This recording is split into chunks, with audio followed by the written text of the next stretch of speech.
자, 수업 이어서 하겠습니다. 제가 이 동영상 4개를 해놨는데 이 4개가 이거예요. 고엽제 피해자가 뭐고 다이옥신이 어떻게 축적이 돼가지고 그 오랜 기간 고통을 받았던데요. 그리고 고엽제 피해자들입니다. 이거 한 번씩 여러분들 동영상 한 번씩 보시도록 해보세요.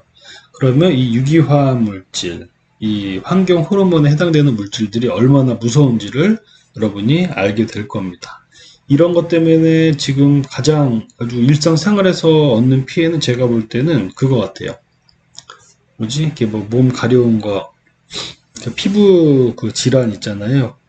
아토피 같은 경우도 환경 호르몬에 해당되는 여러 유기화학 물질에 의해서 좀 면역력이 낮아지게 되고 이럴 때 좀 걸리게 되지 않을까 이런 추측도 듭니다. 왜냐면은 유기화합물 계열의 물질들은 그 원인을 찾기가 굉장히 힘들고 유기화합물 계열은 그 생식작용, 특히 생식작용에 영향을 미치면서 여러가지 암, 그리고 여러가지 원인을 알 수 없는 피부 질환들을 발생을 시키거든요. 그래서 제가 볼 때도 유기화합물 계열들이 우리가 알 수 없는 많은 영향들을 우리에게 나타내주고 있습니다. 자, 그 중에서 우리는 다이옥신하고 고엽질 해볼 건데요. 왜냐면 이게 우리나라에 그 베트남 참전했을 때 우리나라 사람들한테 많은 영향을 미쳤기 때문에 이 대표 물질로 제가 선정을 해봤습니다. 먼저 다이옥신은 다이옥신계 화합물과 퓨런계 화합물로 나뉩니다. 다이옥신과 다이옥시즌 두 개의 산소가 염소계 화합물로 결합되어 있는 거고요. 또는 퓨런계는 염소계 화합물이 한 개의 산소로 결합되어 있는 겁니다. 즉 PCDD, PCDF라고 하는데 둘 다 다이옥신류에 속하는 물질들입니다. 그리고 다이옥신 유사 물질, 뭐 PCB 같은 경우, 이 PCB 같은 물질은 여러분 우리 전봇대 있잖아요. 전봇대 하면 전압계, 전봇대가 예를 들어 이렇게 전봇대가 있으면은 여기 뭐 회색으로 이렇게 매달려 있는 거 있죠. 그리고 여기 쫙쫙 전선이 쭉 연결되고 이렇게 된 게 있습니다. 변압기 같은 거. 여기 안에 핵심 재료로 사용이 되고 있습니다. PCB가. 그래서 이런 물질들은 다이옥신류라고 굉장히 광범위하게 칭해져요. 그래서 수백 개 이상의 화학물질이 포함이 되고 있습니다. 그래서 우리 다이옥신의 이성질체 보면은 우리가 아까 다이옥신 여기서 다이옥신계 화합물이 있고요. 퓨란계 화합물이 있다 그랬죠. 자, 다이옥신계 화합물과 퓨란계 화합물입니다. 75개, 135개 합하면은 200개가 넘죠. 그렇죠? 다이옥신의 퓨란류. 이거 외에도 엄청 많이 있습니다, 여러분. 엄청 많이 있어요. 그러면 이거 다이옥신이 어떤 식으로 존재를 하냐면요. 2378TCDD를 기준으로 해가지고 다이옥신류를 구분을 하고 있습니다. 자, 뭐로 구분하나요? TEF로 구분해요. WHO에서 TEF인데 TEF 뭡니까? Toxicity Equivalent Factor입니다. 독성 등가계수예요. 독성 등가계수가 뭐냐면은 등가계수라는 얘기는 뭔가를 똑같이 했다는 거예요. 똑같은 기준으로 한번 구분을 해봤다. 이 TCDD를 1로 잡았습니다.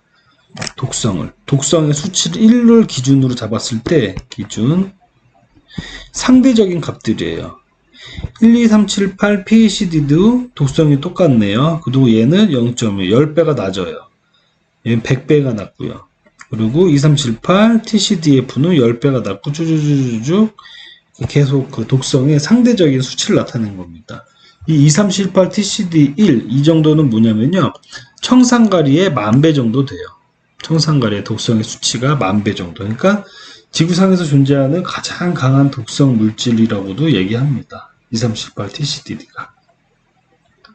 자, 그래서 예를 들면은 이런 다이옥신류가 오염되어 있는 토양이나 어떤 지역에서 다이옥신이 오염됐다는 게 밝혀지면은 미국에서 같은 경우도 들어가는 거를 그 지역 안에 사람을 통제해요.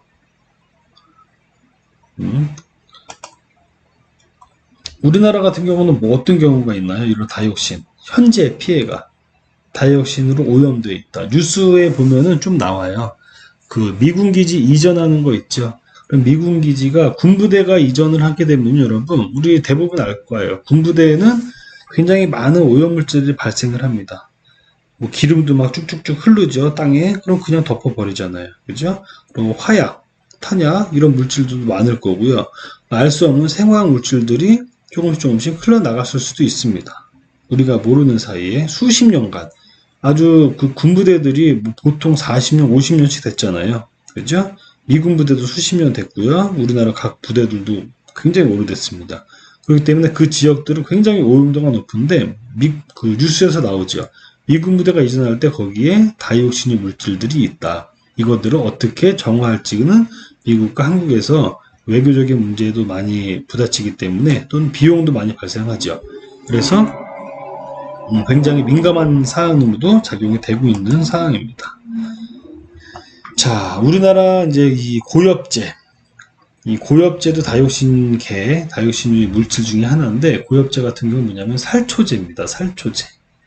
우리가 봅시다. 1964년 9월 11일에 한국이 이제 베트남전을 참전하게 되는데, 이때 베트남에는 열대 우림 지역이라 수풀이 굉장히 많아요. 그래서 전쟁이 일어났을 때 우리나라 사람들이나 또는 뭐 미국 사람, 호주 사람, 뉴질랜드 등 참전 군인들이 엄청 세계적으로 많이 갔었는데, 그때 그 베트남 군인들과 대치하기 위해서 그 많은 수풀이나 나무 이런 것들을 죽이게 돼요. 그 수풀이 너무 우거지니까 전쟁을 원활하게 할 수 없잖아요. 그래서 하늘에서 비행기로 고엽제를, 살초제를 확 뿌리고 갑니다. 그러면은 그 나무들이 다 썩어서 죽어요. 근데 그때 그 밑에 사람도 같이 있었거든요. 우리나라 군인들도. 근데 이제 그 당시에는 그런 것들을 잘 모르고 그 60년대다 보니까 이런 위해성 평가나 이런 어떤 리스크가 있는지, 데미지가 있는지를 평가가 많이 안 됐었어요. 그래서 어쨌든 베트남 참전했던 우리나라 군인들도 이런 다이옥신류 물질, 고엽제에 직접적으로 그냥 노출된 사건이 발생이 됩니다. 이때 베트남전 참전한 곳이 뭐 이동 외과병원단, 태권도 교관단, 주원 한국군 사령부, 백마부대, 맹호부대, 청룡부대, 그리고 비둘기 부대, 십자성 부대, 백구부대, 음마부대 32만 명이 나갔어요. 우리나라 군인들이. 엄청 많이 갔죠. 그죠? 네, 그래서 지금까지도 많은 고통에 시달립니다. 그게 이제 저의 부모님 세대들인데요. 이 베트남, 여러분들이 베트남 전쟁이라는 건 아마 책으로 봤을 수는 있어요. 책으로 봤을 수 있는데, 저 때는 이제 제가 한 뭐 중학교 이때는 그냥 베트남 전쟁 갔다 왔다고 얘기하시는 분들이 많이 있었으니까 그런 얘기들을 많이 들었죠. 그리고 뭐 백마부대, 해병대, 맹호부대 유명하죠. 이런 부대들이 가서 활약한 내용들은.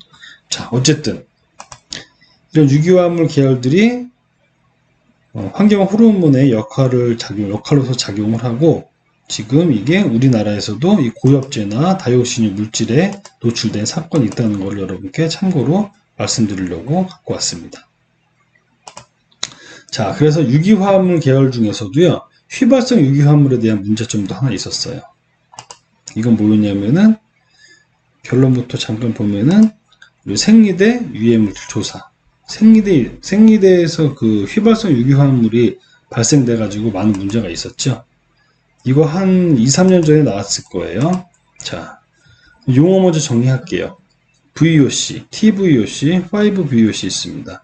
VOC는 휘발성 유기화합물을 총칭하는 거고요. TVOC는 총 휘발성 유기화합물, 모든 걸 다 합한 겁니다.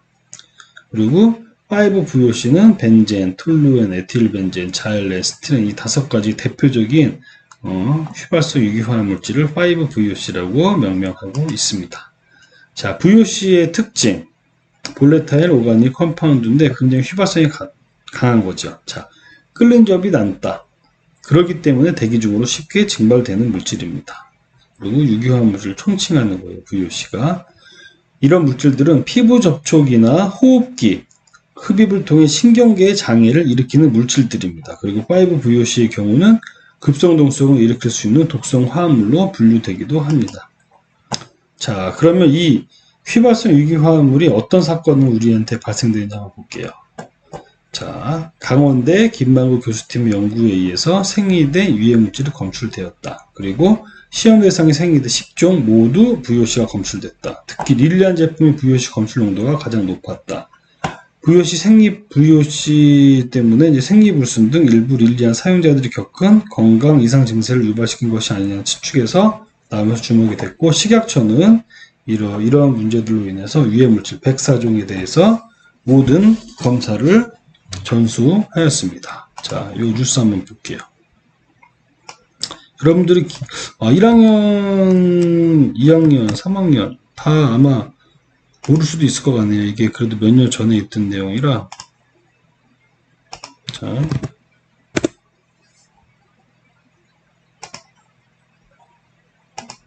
이 문제를 취재하고 있는 사회일보의 윤정식 기자와 한 걸음 더 들어가 보겠습니다. 윤정식 기자, 먼저 이 독성 생리대에 대한 문제 제기가 어떻게 시작됐는지부터 좀 볼까요? 네, 생리대 유해성 논란은 2014년이었죠. 이 미국의 이 지구를 위한 여성의 목소리라는 환경단체가 처음 제기를 했습니다. 네. 미국 시장 1위 제품인데요. P&G의 Always라는 이 생리대에서 이 발암물질 그리고 생식 독성 유발물질이 여럿 검출이 됐다라고 발표를 한 겁니다. 국내에서도 비슷한 의심을 했던 이 여성 환경연대라는 곳이 작년 10월 달에 강원대 김만구 교수팀의 시장 상위 4개사 제품 10개 종을 조사 의뢰를 했습니다. 그리고 올해 3월 결과가 발표됐는데요. 모든 제품, 10개 제품 모두에서 VOC, 즉 휘발성 유기화합물질이 검출이 됐습니다. 네, 그러니까 10개 제품 모두에서 이제 검출이 됐다는 건데 왜 유독 릴리안 생리대 파동이 된 겁니까? 이 조사 결과가 말씀드린 대로 지난 3월에 발표가 됐는데요. 네. 이후에 한 언론이 여기서 가장 많이 검출이 됐던 제품이 깨끗한 나라의 릴리안이라고 공개를 했습니다. 당초에는 익명으로 공개가 됐었는데 이 한 언론이 먼저 공개를 한 거고요. 그 제품을 사용하고 있는 소비자들이 소송을 제기하면서 일이 커지게 된 겁니다. 물론 다른 제품의 결과도 공개하라는 요구가 빗발치고 있습니다. 저희도 최근에 시험 결과표 원문을 입수했었는데 이 제품 실명 공개 여부를 매우 고민을 했었습니다. 네. 이후에는 해당 실험이 적절했느냐 이런 논란이 지금도 계속이 되고 있기 때문에 고민을 했는데요. 네. 지금까지 논란은 계속되고 있습니다. 그러니까 구체적으로 어떤 적절성 논란입니까? 일단 실험 결과표를 한번 먼저 보게 될까요? 네. 여기서 A사의 생리대를 한번 예를 들어보겠습니다. 여기서 1,2,4 트리메틸 벤젠이라는 물질이 검출이 됐는데 2.79 나노그램이 검출이 됐습니다. 그런데 여기 지금 반짝거렸던 이 편차, 네. 즉 플러스 마이너스 7.67이라는 숫자가 나오는데 이게 바로 오차 범위를 의미합니다. 그렇기 때문에 연구팀이 여러 번 같은 생리대를 검사를 하면서 나왔던 수치가 평균은 2.79지만은 편차가 발생을 하면서 그보다 높게 또 낮이는 낮게 이 측정이 된 겁니다. 그런데 숫자를 가만히 잘 보면은 이 편차가 오히려 평균치보다 원 수치보다도 더 많습니다. 네, 네. 그렇기 때문에 마이너스가 되는 경우도 생길 수가 있거든요. 네. 그렇기 때문에 일부 학자는 연구가 잘못됐다라는 증거라고 말을 하기도 하고요. 또 다른 학자는 극미량을 다루다 보면 이 통계상 이런 일이 종종 있다고 주장을 하고 있습니다. 계속해서 논란이 되고 있는 대목입니다. 네, 그러니까 독성을 측정했는데 마이너스 수치가 나오는 건 사실 좀 잘 이해가 되지 않는 부분이기도 한데 이걸 어떻게 이해를 해야 하는 겁니까? 이 두 가지 가능성이 지금으로서는 대두되고 있습니다. 네. 이 실험은 이 생리대를 밀폐된 상자 안에 넣어서 이 사람의 체온이죠, 36.5도 가까이 되는 온도로 가열을 한 겁니다. 그 이후에 나오는 물질을 측정을 한 건데요. 이 과정에서 측정 오류가 생겼을 가능성이 제기가 되고 있고요. 반면 동일한 제품이라도 이 생산 과정에 따라서 해당 물질이 함유 비율이 제대로 관리되지 못했을 가능성도 제기가 되고 있습니다. 이거는 일종의 제품 하자인 겁니다. 네. 사실 식약처는 처음부터 이 실험의 한계를 알고 있었지만 그동안 함구하면서 이를 키운 측면이 있습니다.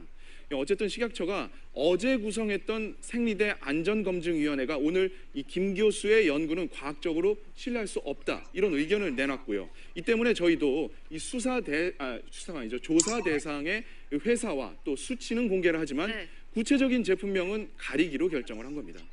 그러면 과학적으로 신뢰할 수가 없다면 이 실험은 별 의미가 없다고 봐야 하는 겁니까? 적어도 이 생리대에서 유해 물질이 나오고 있다라는 거는 이번에 증명이 된 셈이고요. 이걸 또 정밀 조사해야 한다라는 이런 필요성이 또 얘기가 나오고 있습니다. 네. 일단 식약처가 시중 생리대를 전수조사하겠다라고 발표를 했습니다. 하지만 이번에 문제가 된 휘발성 유기화학 물질뿐만이 아니라 이 다이옥신 같은 이 다른 유해 물질들도 조사 대상에 포함해야 한다는 지적이 나오고 있습니다. 네, 윤정식 기자였습니다.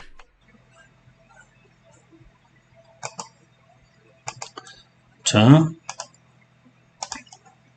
이게 이제 유기화합물, 그 중에서 휘발성 유기화합물로 인해서 발생된 이슈 중에 하나입니다. 2014년에 미국에서 제기가 돼가지고 우리나라에서도 이제 문제가 됐던 사안인데요. 사건의 배경은 아까 말씀드렸던 내용이랑 같아요. 자, 그리고 생리대 유해물질 조사 결과가 이렇게 많이 나왔습니다. 자, 이거는 뭐 여러분들이 뉴스에도 나오고 또 우리가 환경을 하는 입장에서 굉장히 주의 깊게 봐야 되는 내용들이에요. 휘발성 유기화합물 VOC 검출량 합계들이 나오죠. 자, 이 브랜드들이 나옵니다. 브랜드들이 나오고, 자, 그리고 발암 물질 유형군에서 벤젠, 트리클로레틸렌, 디크로르메탄 이런 이건 발암 물질이거든요. 디크로르메탄 이런 경우도 이런 물질들은요. 1군, 2군 발암 물질입니다. 1군이라는 것은 사람에게 발암을 유발시킬 가능성이 확인된 물질이에요. 2군이라는 것은 사람에게 바람을 유발시킬 수 있는 가능성이 있다라고 확인은 안 됐지만 가능성이 있다는 물질입니다. 즉 굉장히 다 위험한 물질들이에요. 이 검출된 물질 자체가. 자, 그리고 아까 문제점이 나온 게 있었죠. 자, VOC 검출량이 3607 나노그램인데 오차 범위가 4060 나노그램이다. 자, 그러면은 플러스 마이너스 4060을 여기서 왔다 갔다 해보면요, 마이너스 값도 나올 수 있다는 거예요. 농도를 측정을 했는데 농도가 마이너스라는 거죠. 자, 이거는 이제 분석의 오차라고 볼 수 있겠죠. 그리고 나노그램 같은 경우는 굉장히 낮은 농도예요, 여러분. 우리 밀리그램 있고요. 마이크로그램 있고요. 그 다음 뭐죠? 그 다음에 나노그램이겠죠? 그램 있고요. 킬로그램 있겠죠. 자, 1g 10의 마이너스 3승이죠. 또 10의 마이너스 3승이죠. 또 10의 마이너스 3승이니까 10의 마이너스 9승이 되겠죠. 이 세 개 다 더하면 나노그램이 10의 마이너스 9승 그램인 거죠. 그죠? 굉장히 낮은 농도입니다. 엄청 낮은 농도예요. 그러다 보니까 오차가 발생한 거라고 저도 생각이 됩니다. 그래서 이 자료만으로 위해성을 판단하기 힘들다. 자, 근데 여기서 우리가 가장 주의해야 될 게 있습니다. 우리에게 필요한 자세예요.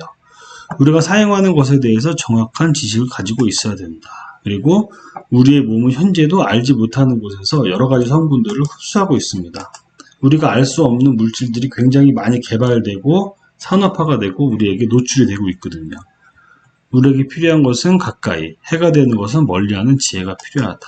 자, 이 내용은 저희가 수주령 개론 시간이지만 핫이슈라고 이제 우리가 이런 환경 오염 물질에 대한 사건이 좀 이슈화 돼가지고 우리가 나중에도 문답할 수 있는 경우, 그리고 면접에서도 이런 생각을 물을 수 있는 경우들을 제가 조금 가끔씩 이렇게 모집해서 좀 설명을 드립니다.